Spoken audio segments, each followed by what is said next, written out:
tuna? Yeah. That's like the least surprising thing ever. Yeah. I didn't drink it. Someone was telling me that. I said, that's disgusting. He's a health nut.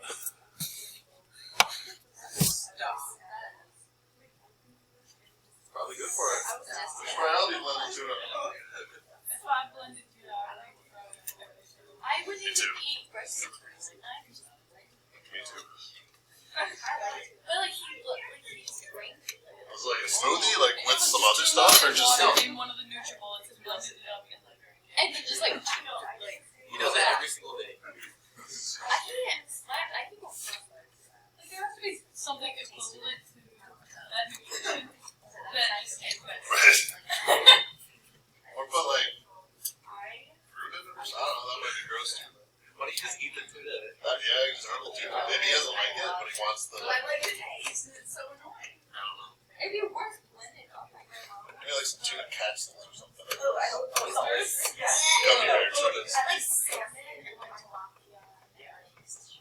Not like.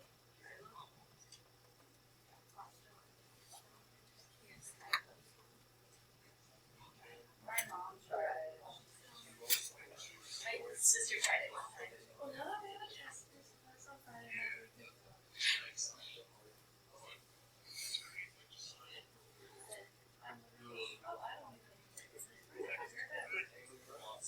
There's a twist on it. I should check that out. I literally saw this morning. The day I Oh my god, I saw that now. did a release bag. And it's his birthday. He's like that. I'll put like if I make a pasta, My sister did. probably dad just to try to get like something. Oh, he just doesn't like shit. I know.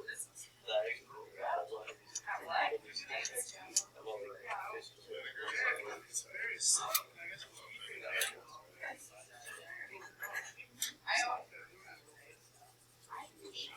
did it occasionally stuff RLS. Like just try to see how they break so much. If I did a shot of that, I would play. There was some nights that would die. That's the slang. Alright. Yeah, so craft firefight. Blends up tuna. Man. He drinks apple cider vinegar too. Do you guys ever try Oh, I that? heard that. That's not weird, though. I heard that. It's not weird. It's super healthy, but it's like awful tasting. Yeah.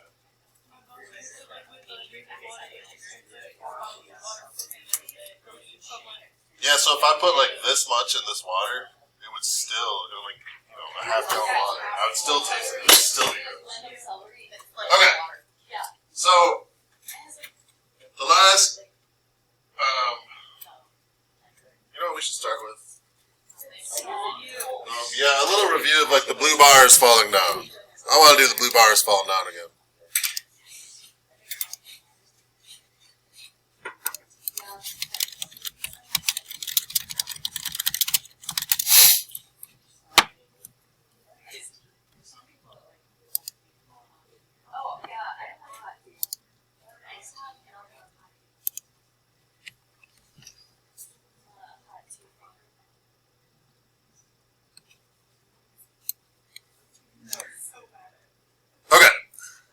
So,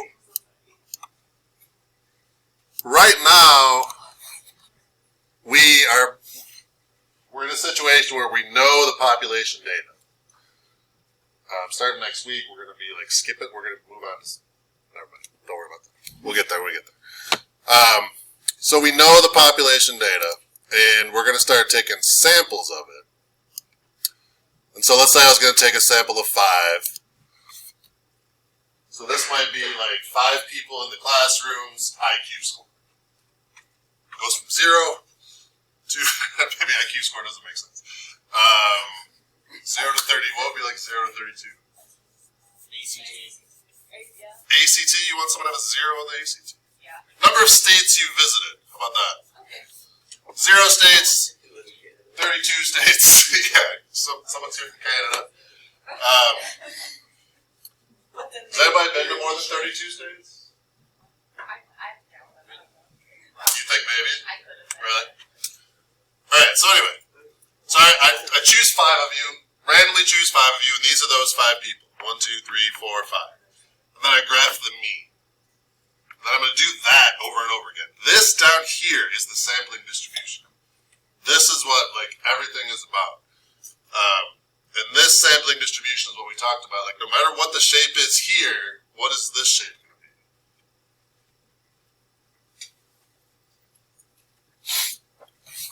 No?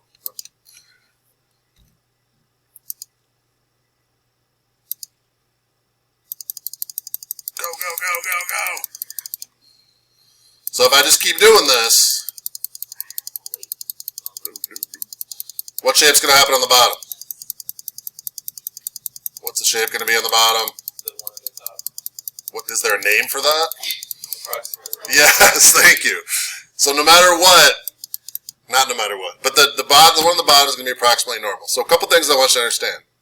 Is there anything special about this one sample up here that this mean of these 5 people is going to be like a perfect representation? No. But if I do this over and over and over again and start graphing those averages, what'll be true about the mean of the population and the mean of the sample? They'll be the same because that what's that called when they're the same? Unbiased. And this sample distribution down here will be approximately normal. Now I'm kind of cheating on that, and I kind of have been cheating on that because I just said it's going to be approximately normal all the time, but it's not approximately normal all the time. It's approximately normal if certain conditions are met, and that's what these conditions are up here. So every problem I did before, I just like made these conditions true, so you don't have to like think about it, but you should think about it. We're going to have to think about it going forward. So for means, you need one of 3 things to be true. You need the sample size to be bigger than 30, or the population has to be normal, or, this is the annoying one, but this is really rare. They'll give you like 10 points. They won't tell you the population's normal, so neither one of these are met, and you gotta like sketch it out. We're not gonna spend a ton of time on that, and like very rarely comes up. But one of these 3 things has to be met for the sample mean to be approximately, the sampling distribution to be approximately normal. For proportions, it has to be true that n, which is your sample size, times p is greater than or equal to 10, and n times q, remember what's q? The opposite of p, right? Those both have to be bigger than 10. These 2 conditions have to be met for both. Let's say I'm taking 52 cards. I got 52 cards, right? I'm going to take a card out, and then we talk about the idea that if I don't put it back, that changes the probability, right? So there's my replacement, non-replacement idea. So there's no hard and fast reason why they came up with 10%. It's just kind of a random cutoff point that they assigned and said, if you're taking less than 10% of the population, you don't need to replace. And the probability changes by so little that it's okay. So if I have a deck of 52 cards, so that'd be my capital N, 52, and I'm only taking 5, I'm okay. If I'm taking 10, now they're not independent anymore, the probability changes. That has to be met for either means or proportions. And then it has to be random, and then why does that be random? What does that lead us to? Unbiased. Good. So that's a lot at once, I know. Let's start going through some of the situations you'd be asked to like answer these questions. So up here I just wrote out, this is the sample means, that's sample proportions. And if I look at number 1, so I want to kind of check off these boxes for each one. So if I read through number 1, first of all, is that means or proportions? That's means. I know that I just got to see the word average, right? So I'm looking at this top. I want to go through all 4 of these. Does it say SRS, or do we have randomness in the problem? Yes. So I'm just going to kind of underline the SRS and put a 1. That's met. That condition is met. Do we know the population standard deviation? Yes. That's the second condition. Do we have independence? So independence means we're sampling less than 10% of the population. So oftentimes they won't give you the population size, but I'm taking 20 bags of M&Ms. 20 is 10% of what? 200, right? 20 is 10%, 200. Fair enough. Do you think there are more than 200 bags of M&Ms in the world? Yes. So are we taking less than 10%? Yes. So that condition is also met. So sometimes they'll give you the population number, but sometimes you just got to use your common sense and be like, well, yeah, there's a billion M&M bags we're taking. You know what I mean? And then at least one of the following. So do I have a large sample in this? Do I have 30 or more? I do not. I'm only taking 20. Is the population normal? Yes. So that's number 4. So all of those are met. So this one, I would be good to go ahead and do my calculations, figure out the problem, do whatever I'm going to do. So last week we just did the problems. I didn't really tell you, like, hey, look at these conditions. Now I'm showing you the conditions. Maybe kind of backwards, but if this said 40 bags, then would this need to be here? If I were taking 40 bags, would it need to be true to the populations? But it would not. I just need one of those. Either the population's normal or a large sample. They have both, that's fine too. Question number 1. Let's look at 2. Means or proportions? Proportions. So I've got like a percentage, so right away. So remember, proportions are always a decimal.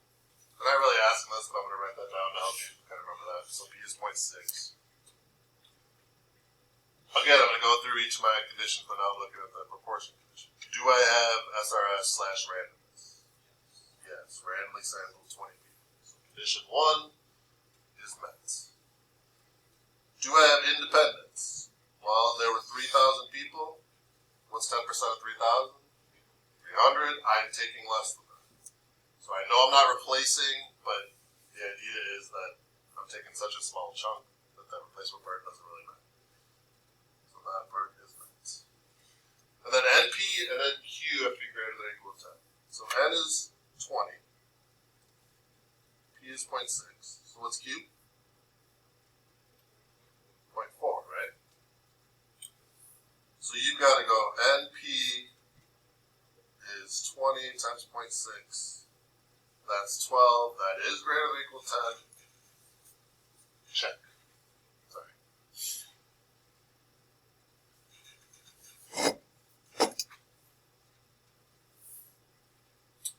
But you also got to go NQ is 20 times 0.4. That's 8. That is not greater than or equal to 10. So that condition is not met. What that means is that the blue bars on the bottom are not approximately normal. So if you got this question on the AP test, you'd be like, I can't do it. Or more than likely, they'd say, like, why can you do it or why can't you do it? You see?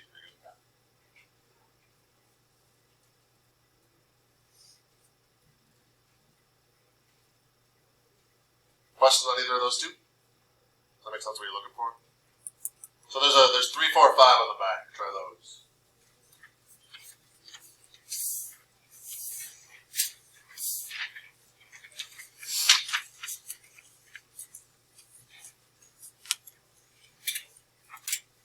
The ones that are cut out from Khan, don't worry about yet. We'll get to the. I want to talk a minute before we do those.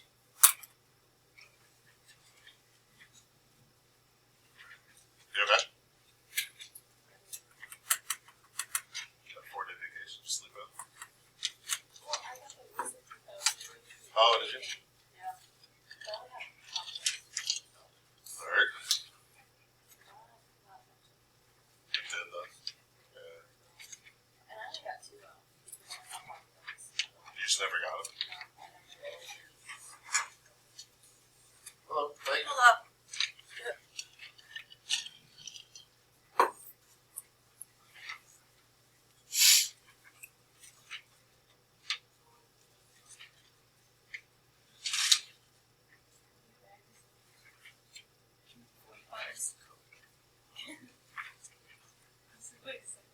Oh, that should be bottles, I guess.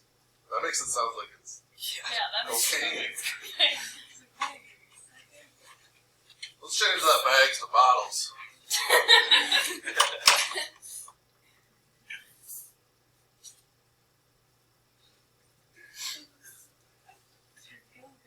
Mr. Davis was teaching us the deviation of cocaine.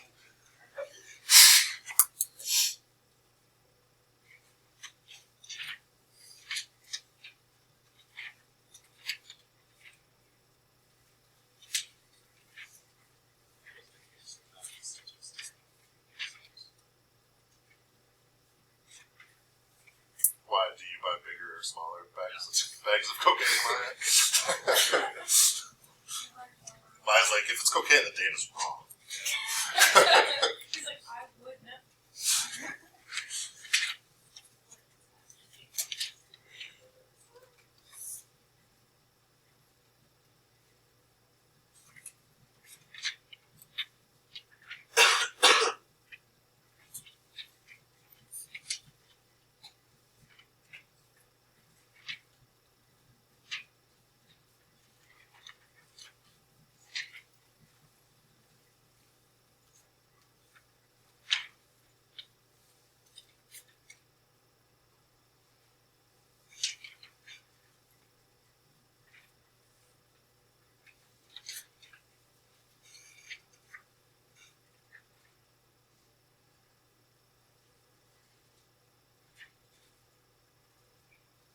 Number 5, I guess you need to know how many kids are at Paddock.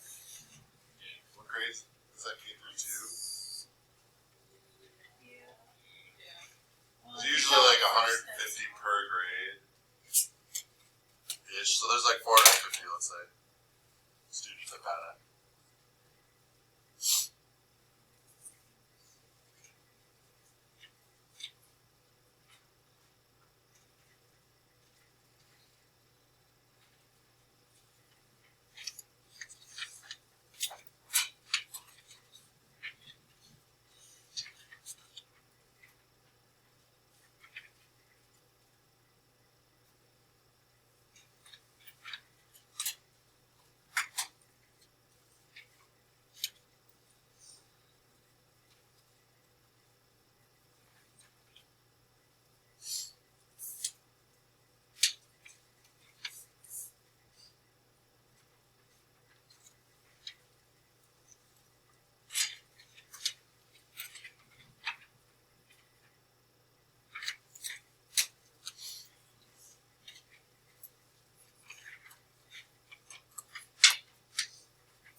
So for 3, I might not go through these in the same order, but we got random, so we're randomly sampling.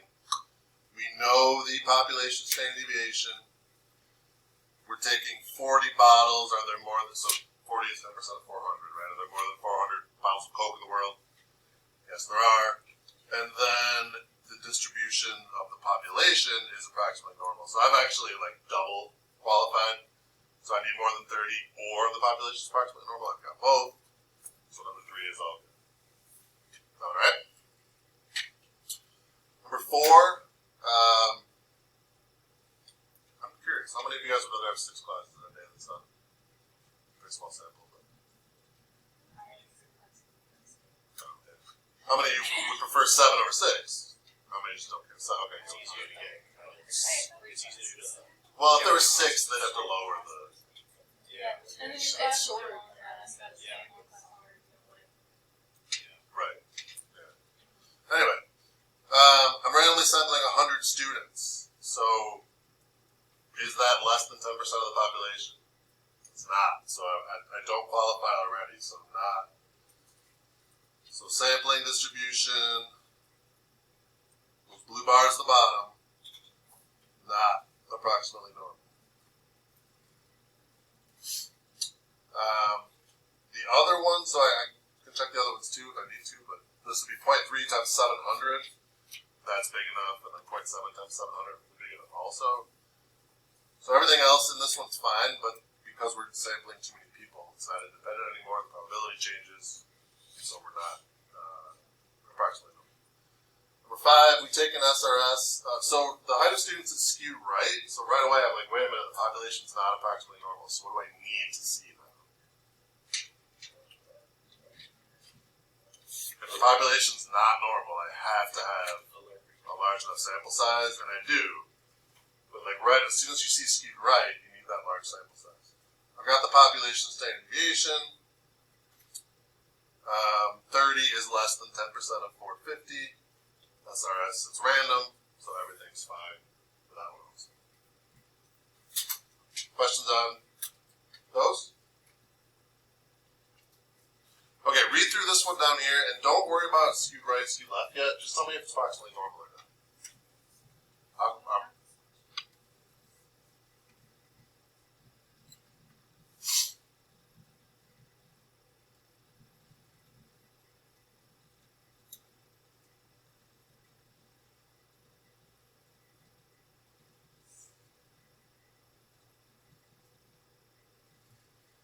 So you can assume that there's more than 500 tangerines in the world. If we're taking 50, that's less than 10% of the tangerines in the world.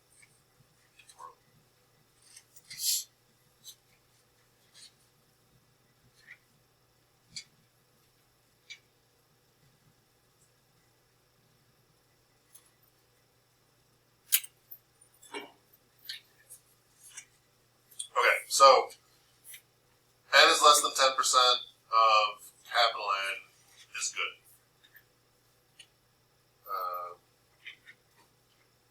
Say random, yeah, random is good.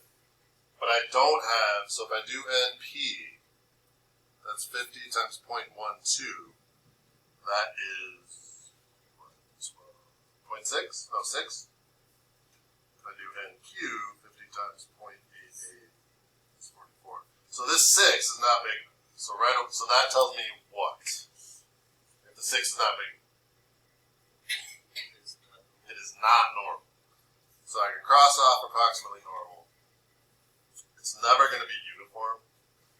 And I want to just quickly show you, I'm not too worried about this, but quickly show you how to tell if it's skewed right or left. So 0.12, if I look at a graph between like 0 and 1, 0.12 is over there, right? So there's only really room to be skewed one way. Could this, remember skewed left means the tail is on the left? So is there room for this to like go like that? You know what I mean? Or does it make more sense that there's room for it to go like that? These are awful words. Like there's room for that to fit, right? So skewed right is definitely possible. There's not really room for, you run into this, you couldn't be skewed left because there's not room for a tail on the left-hand side. So they're going to give you one of two situations. Either P is really small, and if P is really small and it's not approximately normal, it's going to be skewed to the right because that's where there's more room. Or they're going to give you a very large P, and if it's approximately normal, great, but if it's not, then it's going to be skewed left because that's where there's more room to be skewed. Does that make sense? So try the rest of those.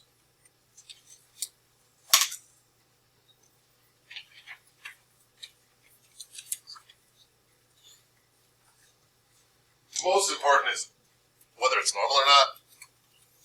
Slightly into the skew, but it's not that big of a deal. So this will be skewed to the right because there's way more room over there.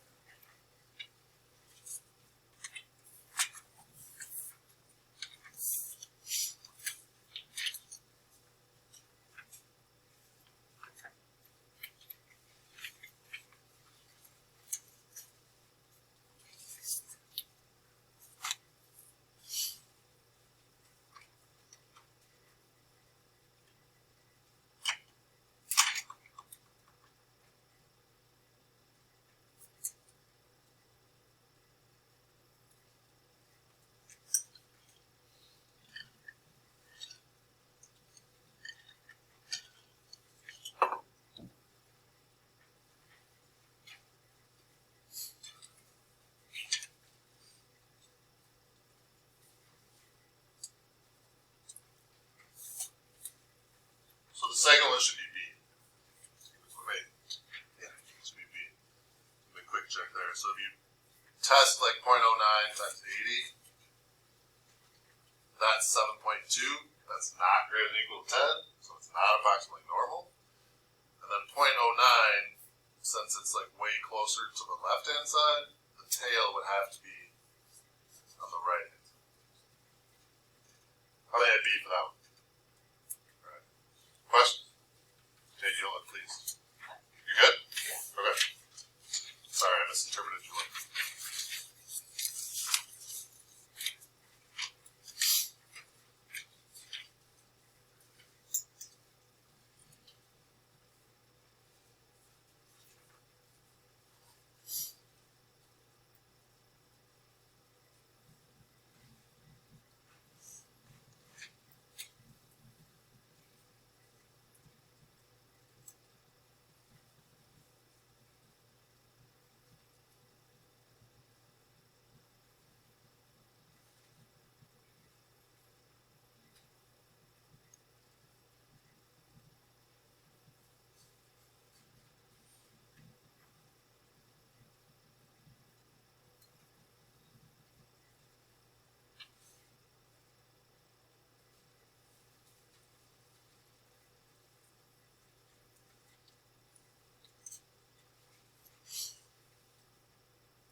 So the next one, the Nielsen survey, BA.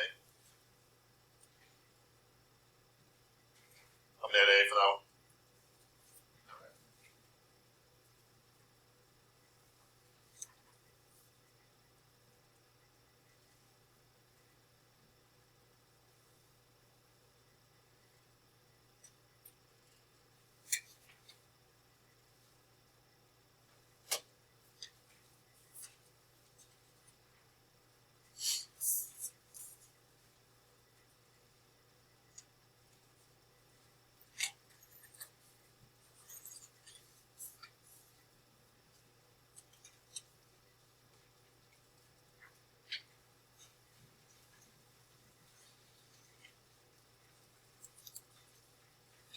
Next one, make sure that you're using the next one's B. Make sure you're using, so this is the population, that's 250. So if you did like 0.11 times 250, you'd be fine. But that's not your sample size. You gotta do the percent times the sample size. So our sample size was 20. So 0.11 times 20, I think it's like 2.2, but I know it's less than 10. You want it to be less than 10%. So that part was okay. 20 is less than 10% of 250. That's good. For random, that's good. But if you do the n times p, it doesn't qualify. Does that make sense? That's not what I'm studying. Picking up what I'm putting down. Drinking my tuna. It's so disgusting.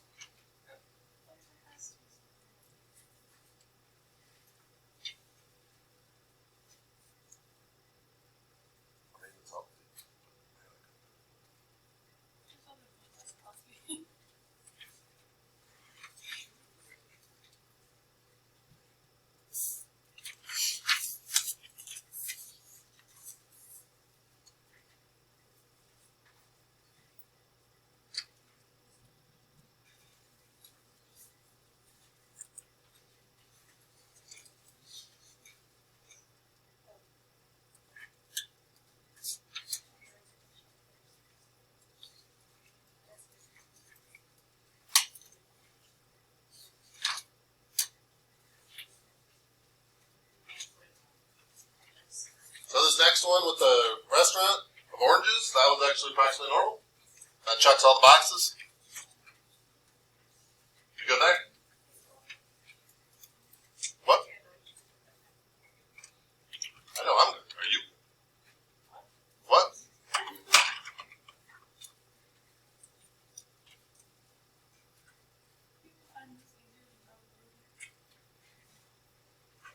I would say probably everyone except you. Yeah.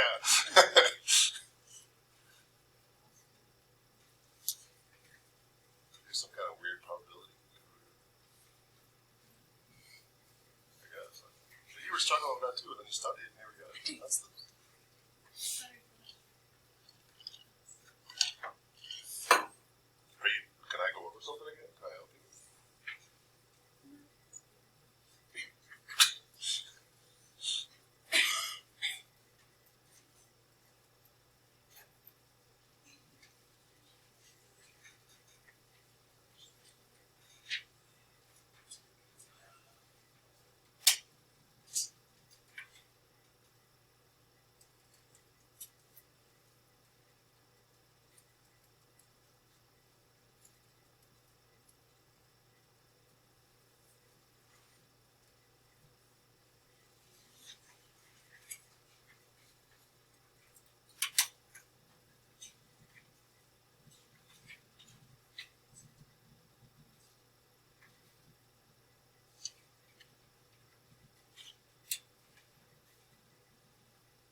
got this next one, 1,000 is less than or equal to 10% of all minutes. That's good. It says random. So those two are both good, but then if I do, so not the 0.99995, that wouldn't be the problem. That times 1,000 is definitely bigger than 10, but then 0.00005 times 1,000 is really tiny. That's not bigger than 10, so we can't say that's approximately normal. And again, that's going to be like we're going to be way over here. And so I mean, just look at like, is that possible that could be skewed to the right? There's just no room, so it's got to be skewed to the other side. That would be skewed left. Let me add that. Again, the main thing I care about, the main thing the AP test cares about is whether it's normal or not. The skew is not that big a deal. If I go to this next one, Town Gardening Association. Are you guys, am I ahead of you or am I going at a good pace? We're good? Okay. So, 86% of them were 15,000. So I'm taking 100 families out of 15,000. So is 100 less than or equal to 10% of 15,000? Yes, it is. We're good. Random samples. We're good. And then it's got to be true that 0.86 times my speed. What? Sorry to interrupt you. 0.86 of the sample. So 0.86 times 100 is 86. And then 0.14 times 100 is 14. Well, those are both bigger than 10. So greater than or equal to 10. So now we can say it's approximately normal. So that one's C. Good there?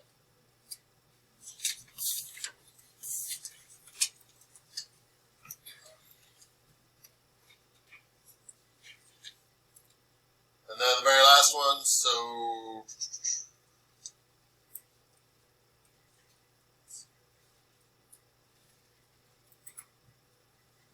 let's see, random. I'm taking 50 out of 2,000, so 50 is less than 10% of 2,000. Those two are good, and then 0.22 times 50 and 0.78 times 50 both have to be bigger than 10. And they are. So 0.22 times 50 is like 11, yeah. And this would be 39. Those two have to add up to the sample size. They add up to 50. So they're more than 10. So all three of the conditions are met. So that would see approximately.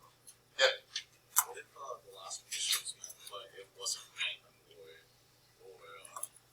it wasn't?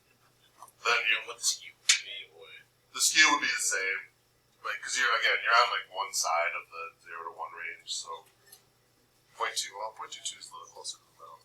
I don't want to worry about skew too much. It's like I've honestly never seen that question on the AP test. What's on con? So I think I probably should say. So again, tomorrow